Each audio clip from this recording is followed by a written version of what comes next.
In the mid-1970s, one of the largest aerospace manufacturers in the world was implicated in a scandal that rocked the entire industry, as in a bid to sell examples of their L-1011 Tristar jet airliner, the Lockheed company partook in bribery and other corrupt practices with the Japanese government, the revelation of which sent shockwaves at both a corporate and political level. However, the revelation of the L-1011 bribery scandals unveiled a long-standing rumor that Lockheed's participation in malpractice and corrupt means had dated back to as early as the 1950s with other products of their lineup, some of which resulted in disastrous fatal outcomes for their customers and led to a complete upheaval of the aerospace industry. The entity that would eventually become Lockheed was founded in 1912 as the Alco Hydro Aeroplane Company, as established by brothers Alan and Malcolm Lockheed, this firm initially specializing in the creation of aircraft for sightseeing tours, and would exist until 1920, when, in the midst of surplus wartime aircraft flooding the market, the manufacturer closed its doors due to a lack of commercial interest. This wasn't the end of the story, though, as on December 13, 1926, Alan, together with John Northrop, Kenneth Kay, and Fred Keeler, secured funding to form the Lockheed Aircraft Company, and through such models as the Vega, rapidly rose up the ladder of the aircraft building industry by the time of the 1929 Great Depression, producing over 80 aircraft at a rate of 5 units per week and employing more than 300 workers. Going into World War II, Lockheed would excel with aircraft such as the P-38 Lightning, a twin-engined interceptor that performed exceptionally in all theaters of the conflict, and was notable for being involved in a daring but successful mission to assassinate Japanese Marshal Admiral Isoroku Yamamoto, the commanding officer of the Pearl Harbor attack during 1943 over New Guinea. However, going into the post-war period, it was aircraft such as Lockheed's Constellation, originally built as a wartime transport, that would have lasting success, the Constellation, through its various iterations, becoming one of the most successful commercial airliners of its time, and a staple of the glamorous early era of post-war luxury air travel. In military circles, Lockheed was also sustaining itself with aircraft such as the P-80 Shooting Star jet fighter, the U-2 high-altitude espionage jet, and, more notably, the C-130 Hercules of 1954, which remains in production to this day and has been the backbone of armed forces across the globe as the ultimate tactical airlifter. At the same time, though, the post-war period for the American military complex became among the most competitive battlegrounds in modern history, as with the sudden rise of the Soviet Union as an adversary on the global stage, leading to a division between the capitalist West and communist East, development of the most advanced weapons, aircraft, and technology needed to be made in order to achieve victory in what was believed to be an inevitable war. The Korean War of 1950 to 1953 demonstrated the importance of military supremacy, especially when American F-86s and Soviet-built MiG-15s did bloody battle over the Korean peninsula in what was known as MiG Alley, where both jets proved to be evenly matched, and thus gave the United States and the Western powers the impetus to develop far superior aircraft to their Soviet counterparts in a competition that would last for decades. Among those aircraft builders aggressively seeking lucrative military contracts was Lockheed, who sought not only the delivery of their own products to the American armed forces, but also its allies across the globe. This fervent desire to win out over the competition at McDonnell, North American, and Douglas, leading to the start of what would become their corrupt activities further down the line. In essence, the Cold War was a conflict fought with economics as much as it was military strength, as under initiatives such as the Marshall Plan, which provided aid to nations ravaged by World War II, it meant that recipients of Marshall Plan money were soon beholden to the United States as a main provider of military hardware and other forms of technology, as well as wider economic support.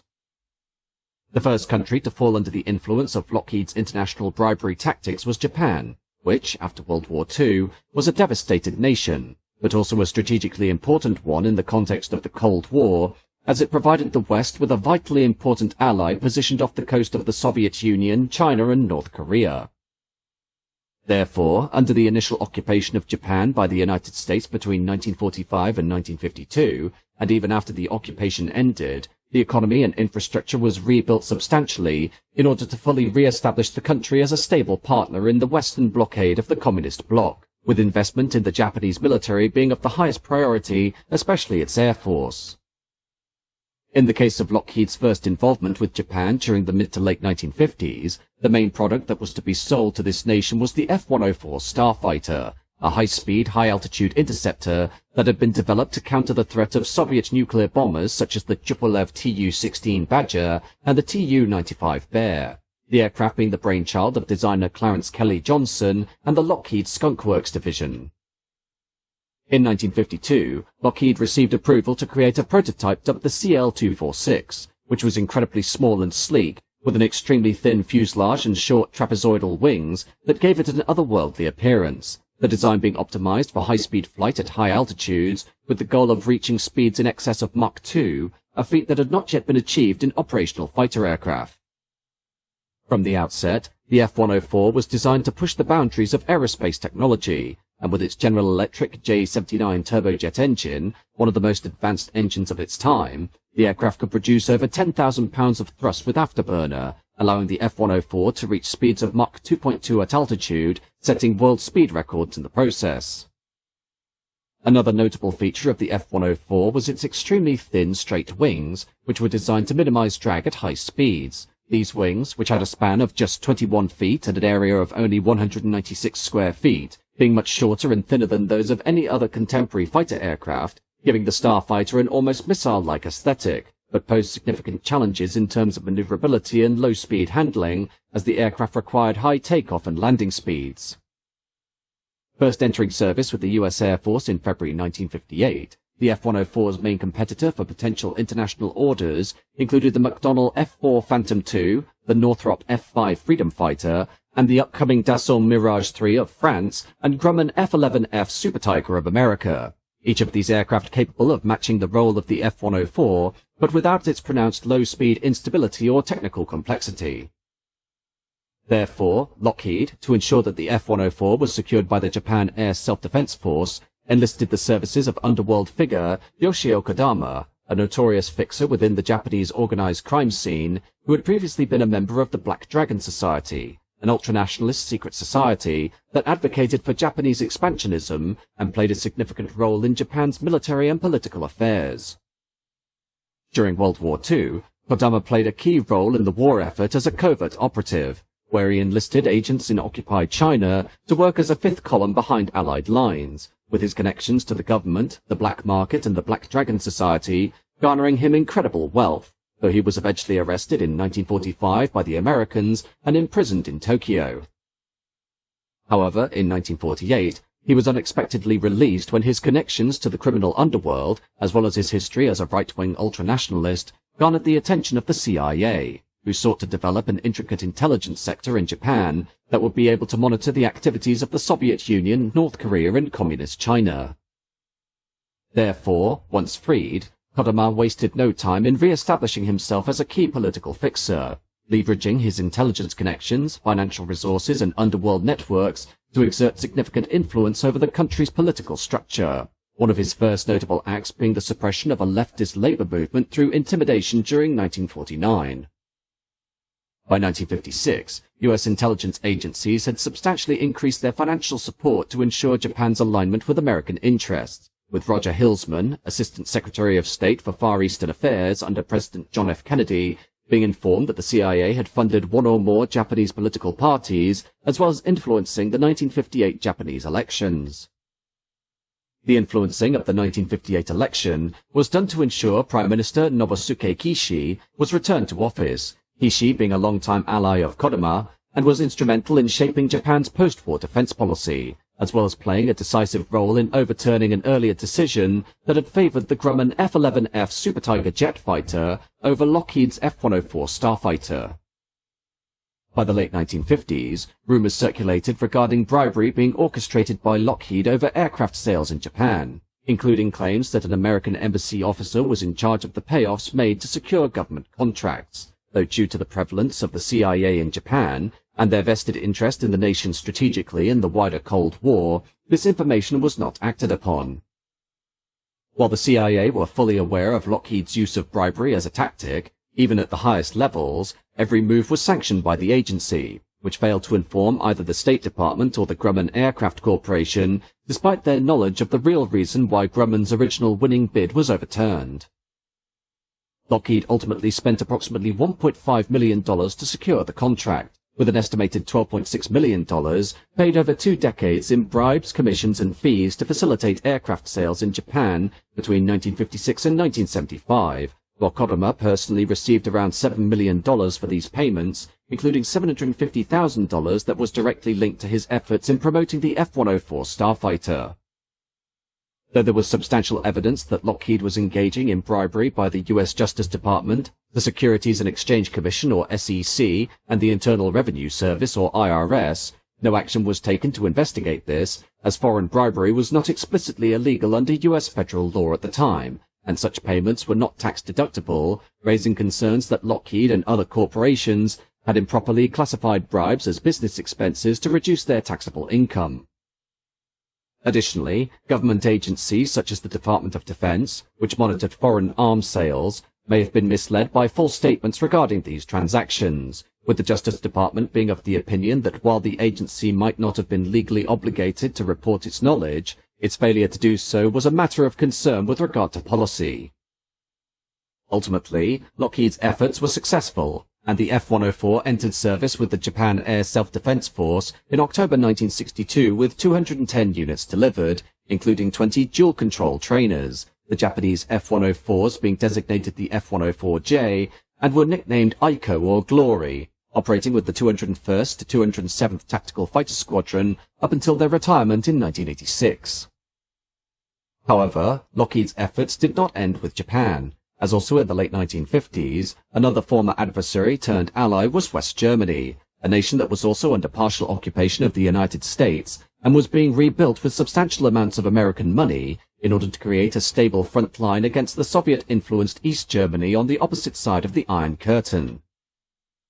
One of the most influential politicians of West Germany at the time was Franz Josef Strauss, member of the federal cabinet in different positions between 1953 and 1969, and a former officer of the Wehrmacht during World War II, and was the youngest man to hold the office of defense minister when he was appointed to the position in 1956 under the premiership of Chancellor Konrad Adenauer. Once again, matters revolved around the F-104 Starfighter, with potential competition as to getting these machines into the ranks of the Luftwaffe, including the Dassault Mirage 3, the English Electric Lightning, and the Saunders Roe SR-53. West Germany, based on its strategic importance at the very forefront of the Cold War, being a vital contract to win for Lockheed during this period. Therefore, as per with Japan, Lockheed chose underhanded means to win over the West German political classes, with Strauss, as defense minister, being notoriously pragmatic, but also ruthless and opportunistic in his political dealings, thus meaning that Lockheed immediately recognized the importance of cultivating a relationship with him.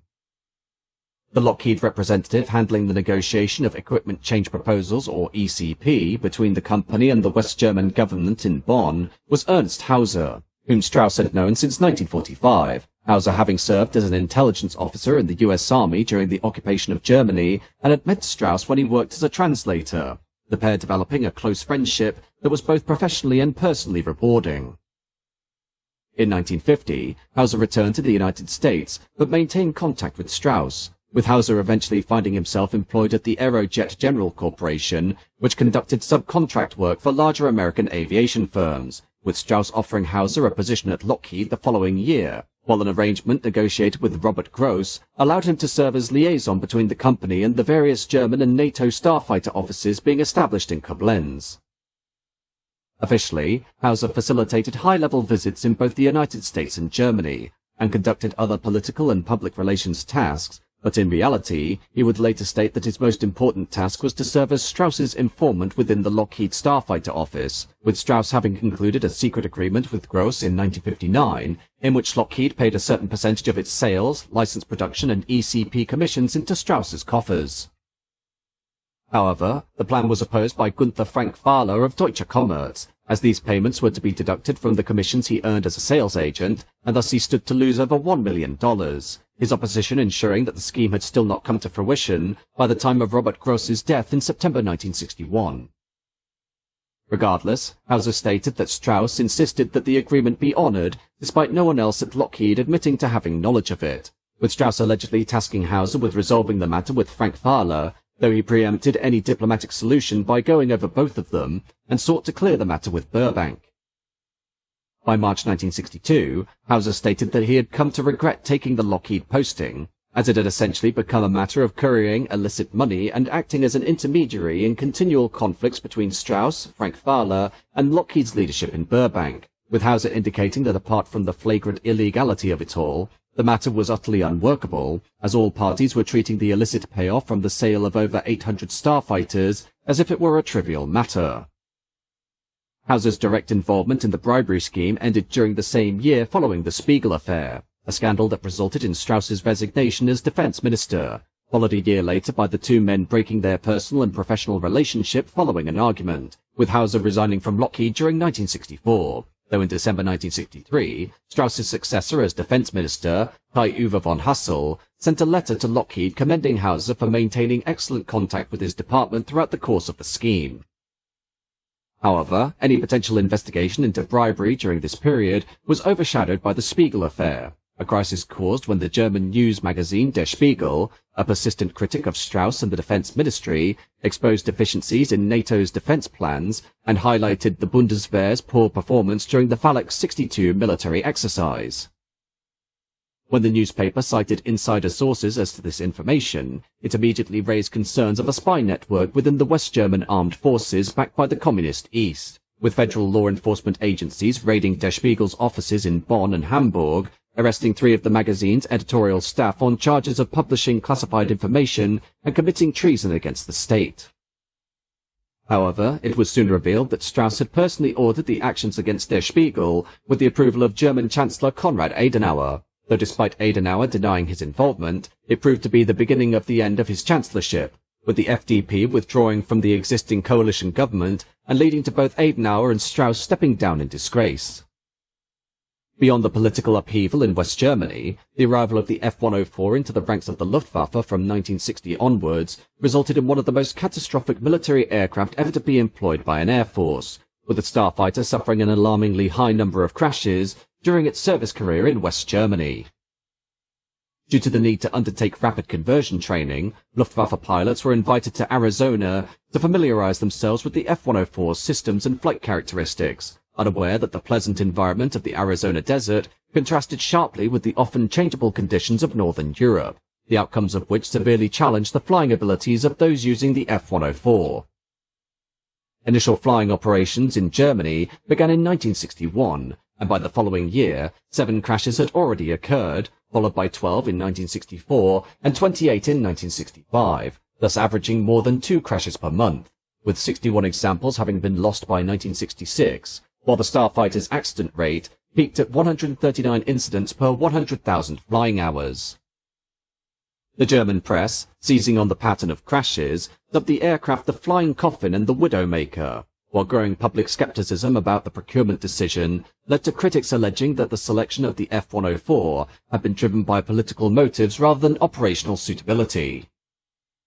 In the end, 270 starfighters were lost in accidents, representing nearly 30% of the total fleet, while among these crashes were 110 pilot deaths, though by comparison, Canada's CF-104 fleet lost over 50% of its units during its career, while other NATO operators, including the United States, also experienced substantial attrition.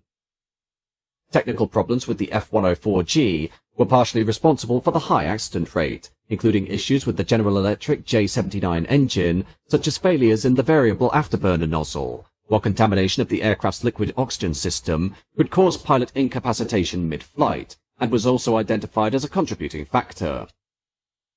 Additionally, problems with the automatic pitch-up limiter in high-speed, low-altitude maneuvers led to its temporary removal, which in turn restricted the aircraft's agility, while beyond technical flaws, operational conditions in West Germany exacerbated the risk associated with flying the Starfighter, including low-altitude, high-speed mission profiles that placed extreme demands on both pilots and aircraft. With the weather conditions in Northern Europe being markedly different from those training environments in Arizona, many accidents were ultimately attributed to human error, compounded by the Luftwaffe's training and maintenance deficiencies, with German Starfighter pilots logging only 13 to 15 flight hours per month, significantly below the NATO standard of 20 hours, resulting in less experience and proficiency. In the midst of this calamitous record, and the public backlash caused by the tragic loss of so many pilots, this forced the resignation of Luftwaffe Chief General Werner Pernitzky in mid-1966, following his public criticism of the F-104 procurement process as being politically driven, while his successor, Lieutenant General Johannes Steinhoff, a decorated World War II fighter ace, initiated immediate reforms at improving starfighter survivability. Ultimately, the German F-104 fleet would be retrofitted with Martin Baker MKGQ-7A00 ejection seats, a process that was completed the following year, and by 1968, the accident rate had dropped by nearly half, though crashes continued at an average of 15 to 20 per year until 1972, and between 9 and 11 per year until the early 1980s. Finally, the introduction of newer, more capable aircraft led to the gradual phase-out of the F-104 from German service, and by the mid-1980s, nearly all German starfighters have been retired, with most aircraft transferred to Greece, Turkey and Taiwan, the last unit to operate the F-104G, Jagdbombgeschwader 34, retiring the aircraft at the end of 1987, though some remained as avionics and systems testers until May 1991. From West Germany, the next nation to be touched by the bribery scandal was the Netherlands, a traumatized country coming out of World War II that had suffered greatly under Nazi occupation, with the final years of the war, in which fierce battles between the invading Allies and occupying Germans took place, leaving much of the Dutch infrastructure and economy in tatters.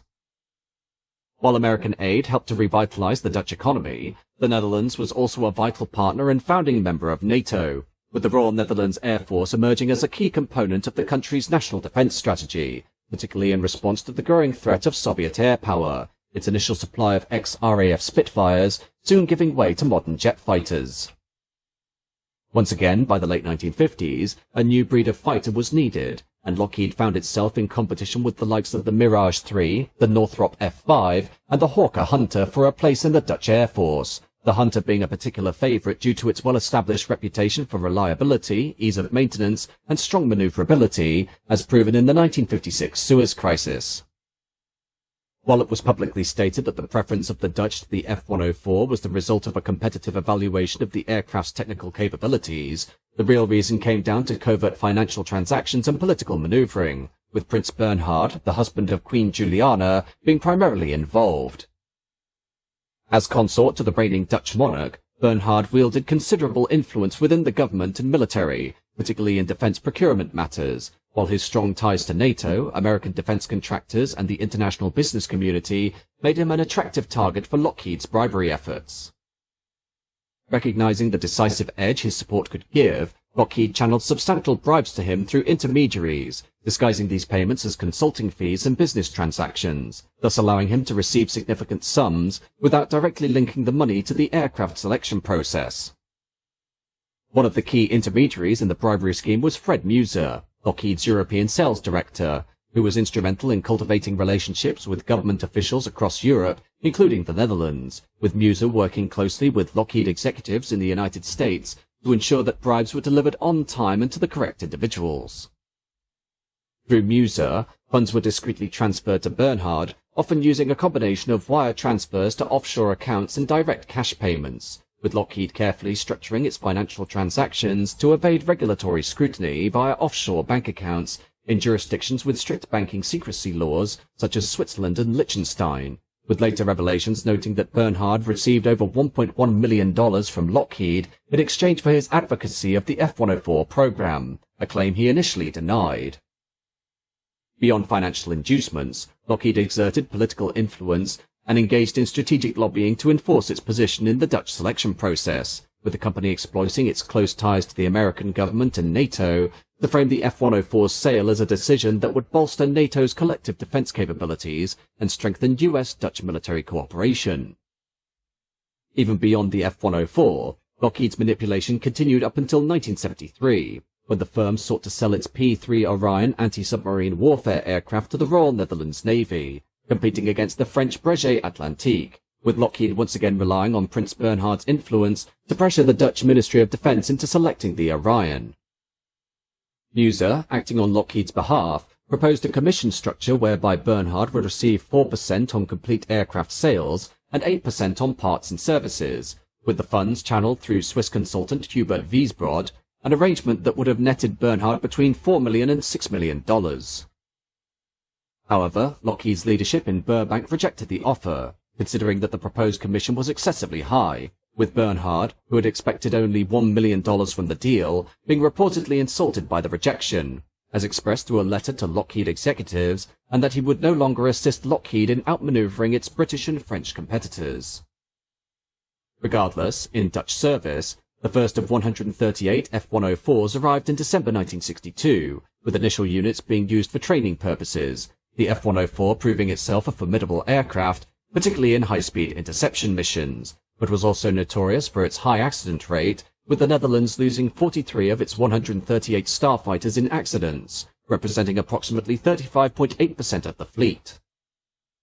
Despite these losses, the F-104 remained integral to Dutch air defense and tactical strike operations until the early 1980s, with the last operational unit to fly the F-104 in the Netherlands being No. 312 Squadron, which officially retired the aircraft in June 1984, the few remaining examples undertaking a formal flypast on November 21st of the same year, marking their official retirement.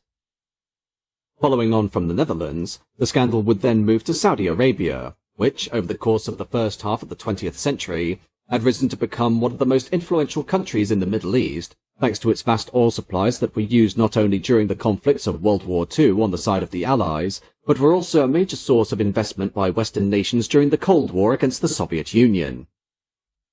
Lockheed's first dealings with Saudi Arabia began as early as 1964, when the company recognized the Saudi defense market and sought an intermediary who could facilitate its entry into a kingdom where access to key decision-makers was restricted to those with deep personal and political connections.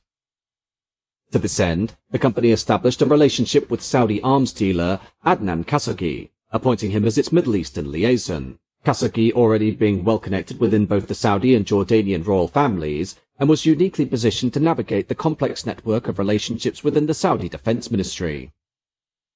His ability to engage with influential figures within the royal court made him an indispensable asset to Lockheed as it sought to secure lucrative contracts for its military aircraft and defense systems, while at the same time, the new Saudi monarch, King Faisal, was deepening his nation's strategic partnership with the United States, particularly in the area of military procurement.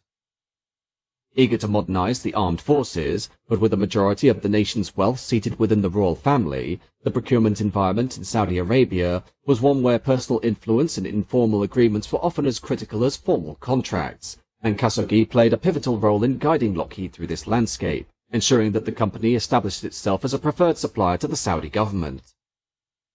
One of Khashoggi's key maneuvers was to persuade Saudi leaders to commission a study from the United States that would assess the kingdom's military needs and provide recommendations on arms purchases, this study being ostensibly intended to create an objective framework for Saudi military procurement, but ultimately served to reinforce American influence over Saudi defense policy.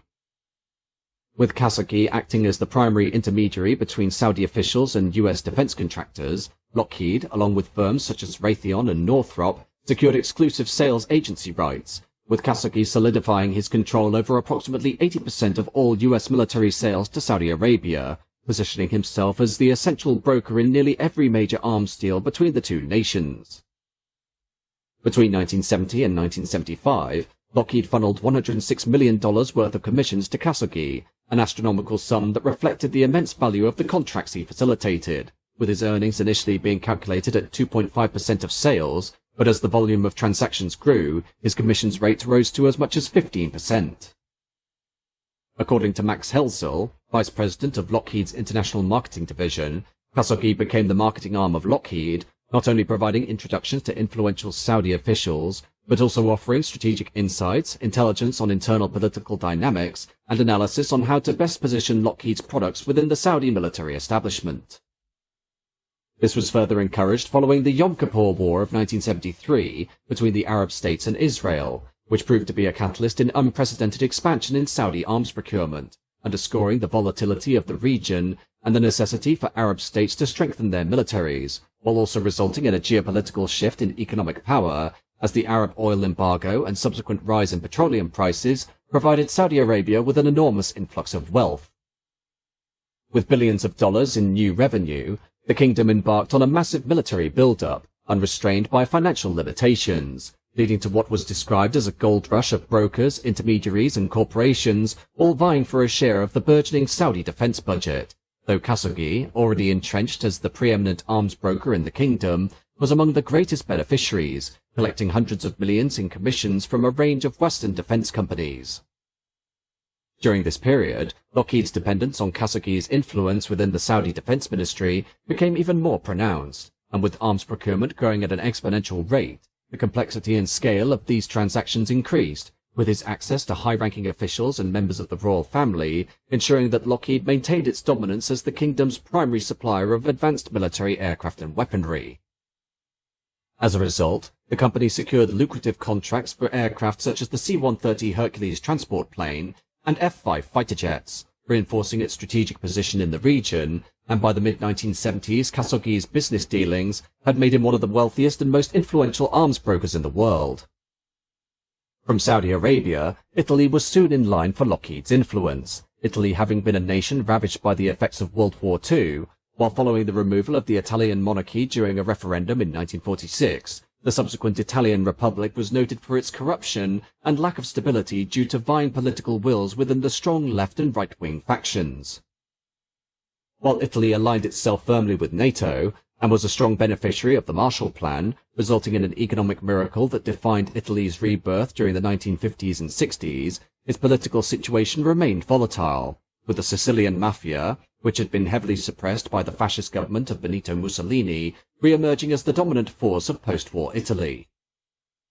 Such was the instability of Italy's true allegiance, especially with the resurgence of the Italian Communist Party during the 1960s, that the United States and NATO viewed this change in Italy's political landscape as the Italian question, whereby a central issue in NATO's strategic calculations was the possibility of Italy shifting its foreign policy away from the West, and thus posed a significant threat to alliance cohesion. Nevertheless, while the Italian Communist Party was able to gain significant influence, successive governments maintained their allegiance to NATO, with Italy's strategic geographic position in the Mediterranean, meaning that it was able to provide an important NATO staging area for any crises in Africa, the Near East or the Middle East, while also helping to blockade Soviet vessels attempting to enter or leave Black Sea ports. Thus, Italy was a prime recipient of modern weapons and technology, and thus an attractive client for Lockheed, who sought to sell their famous C-130 Hercules transport planes to the Italian Air Force, but faced stiff competition from the Armstrong-Whitworth Argosy of Britain and Italy's own Fiat G222, both of which were highly versatile rivals, but did not match the established reputation of the Hercules. Regardless, Lockheed still felt it was essential to engage in bribery to secure orders for the C-130 in Italy, and thus enlisted key figures within the Italian government to ensure their success to elicit financial incentives, with concealed payments through consultants and offshore accounts being employed to obscure the financial trail and prevent direct links to Lockheed executives. The scheme first came to light when records from Lockheed revealed the existence of coded references to high-ranking Italian officials who had allegedly received bribes, one of the most notable being an individual referred to as Antelope Cobbler, who was widely believed to be one of the Italian prime ministers of the period, though internal documents did not explicitly name the recipient. A central figure in facilitating bribery payments was Ovidio Lefebvre, an Italian lawyer and consultant working for Lockheed, with Lefebvre later testifying that in 1971 he personally handed over a suitcase filled with money to an aide of Defense Minister Mario Tanassi, this aide, Bruno Palmiotti, later receiving a prison sentence for his role in distributing the bribe money. Lefebvre and his brother Antonio, both of whom acted as intermediaries in the transaction, were also convicted for their involvement in laundering the illicit funds, their roles being crucial in ensuring that payments remained off the books and could not be easily traced back to Lockheed themselves. Lockheed's bribery mechanism relied heavily on structuring payments in a way that disguised them as legitimate business transactions, with the company using legal firms and financial intermediaries to process the funds, ensuring that they passed through multiple layers of financial transfers before reaching their intended recipients. In the end, Italy initially took on 12 C-130H aircraft in May 1972, which played a fundamental role in Italy's tactical airlift capability, supporting military logistics, humanitarian operations, and joint exercises with NATO allies, the C-130 remaining in service today with the 46th Brigata Area, or Air Brigade, at Pisa Air Base. Finally, Lockheed returned to Japan during the early 1970s to undertake what would be its final and most significant bribery scheme, this time as a means of ensuring that the Lockheed L-1011 Tristar jet airliner would enter into the fleet of primary Japanese carrier All Nippon Airways or ANA. By the early 1970s, Japan had experienced a profound economic, political and social change that defined its trajectory as a modern industrial power, with the rapid expansion of its economy, driven by technological advancements and an export-orientated strategy, cementing its position as one of the world's leading economic forces. The Ministry of Industrial Trade and Industry, or MITI, played a central role in guiding economic expansion, encouraging investment in heavy industries such as steel production, shipbuilding and automobile manufacturing, with government support seeing major corporations, including Toyota, Nissan, Sony and Mitsubishi, establish themselves as global leaders in their respective sectors. This was kept stable by the dominance of the Liberal Democratic Party, or LDP, which had held power continuously since its formation in 1955. The LDP's governance characterized by a strong alliance with the business sector and a commitment to economic growth as a national priority. In 1972, Kakue Tanaka became Prime Minister, focusing on large-scale infrastructure projects aimed at redistributing economic benefits to rural areas, his administration playing a key role in normalizing diplomatic relations with China, which formed a major shift in Japan's foreign policy.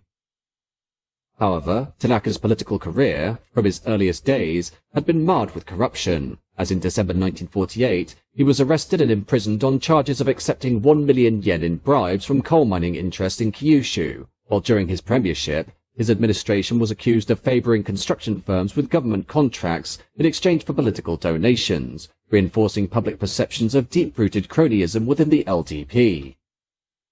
As for the Lockheed L-1011 Tristar, this had been conceived during the 1960s to answer the call of commercial airlines for larger, more fuel-efficient aircraft to meet the rising demand for long-haul travel, but not at the significant expense of Boeing's upcoming 747 quad-jet airliner, the Tristar's main rival in this field being McDonnell Douglas's similar DC-10 trijet. The Tristar offered airlines a far more technologically sophisticated alternative to the DC-10, with superior automation, fuel efficiency and passenger comfort, but the program suffered a major setback in 1971 when Rolls-Royce, the sole supplier of the L-1011's RB211 engines, declared bankruptcy due to its development proving to be far more costly and complex than originally anticipated. Rolls-Royce's financial collapse placed the entire Tristar program in jeopardy, delaying production and forcing the British government to intervene with financial assistance to keep the engine manufacturer afloat, thus allowing the DC-10 to come to the market first and thereby capture key airline contracts and secure a dominant position in the trijet sector. When the Tristar did finally enter commercial service in 1972 with launch customer Eastern Airlines, the model was praised for its smooth handling, reliability and passenger-friendly features, with other major carriers, including British Airways and Transworld Airlines, also introducing the Tristar into their fleets, attracted by its advanced automation and comfortable cabin.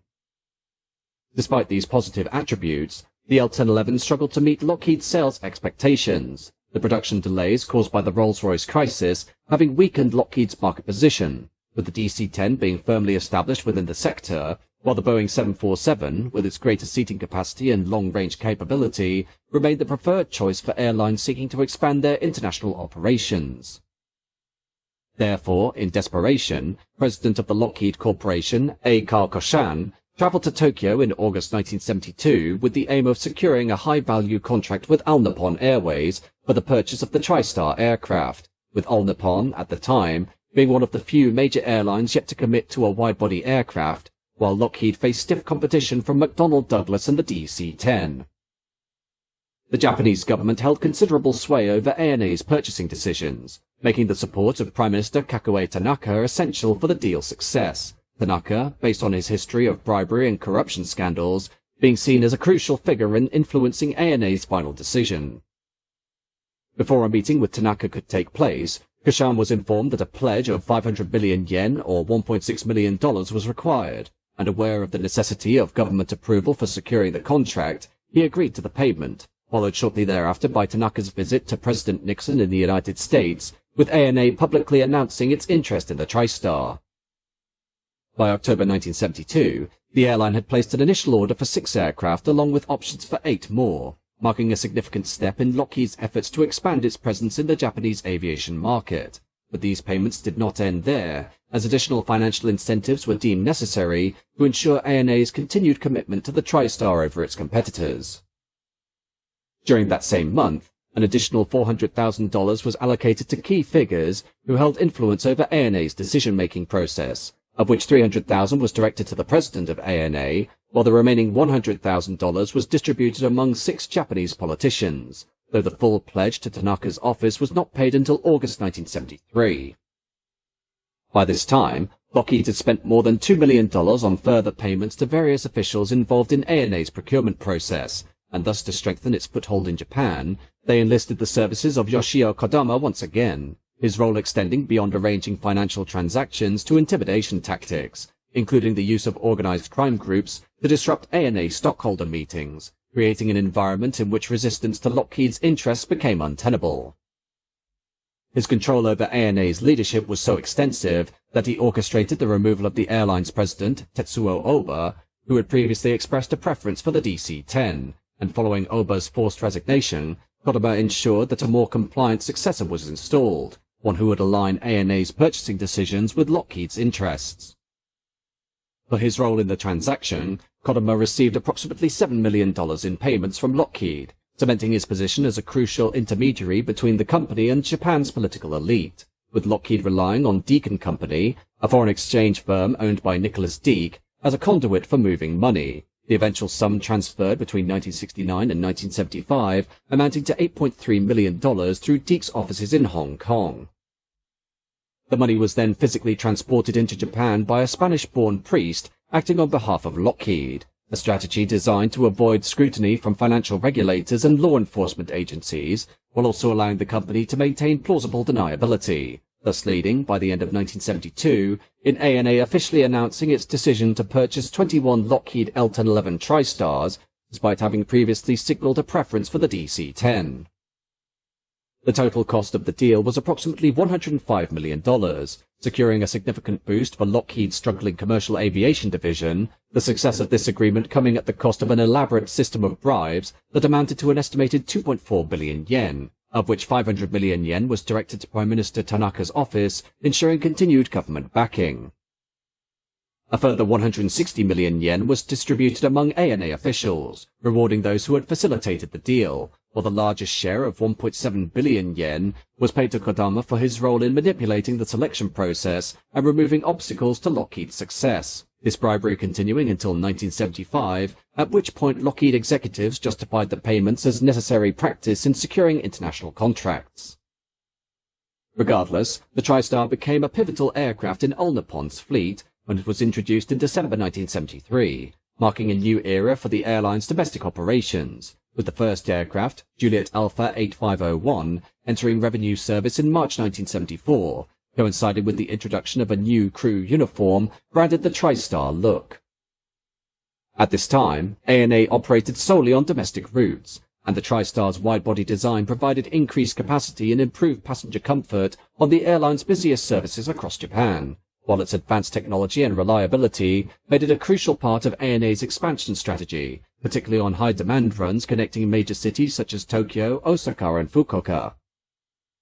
The TriStar would prove itself to be a highly successful part of ANA's fleet for over 2 decades, but with the arrival of more modern and fuel-efficient aircraft during the 1990s, the last of the TriStars were replaced by Boeing 777s during 1995, with the final flight of an All Nippon TriStar taking place on November 30th of the same year on the Tokyo-Haneda to Kagoshima route, using Juliet Alpha 8509, the 100th TriStar ever built.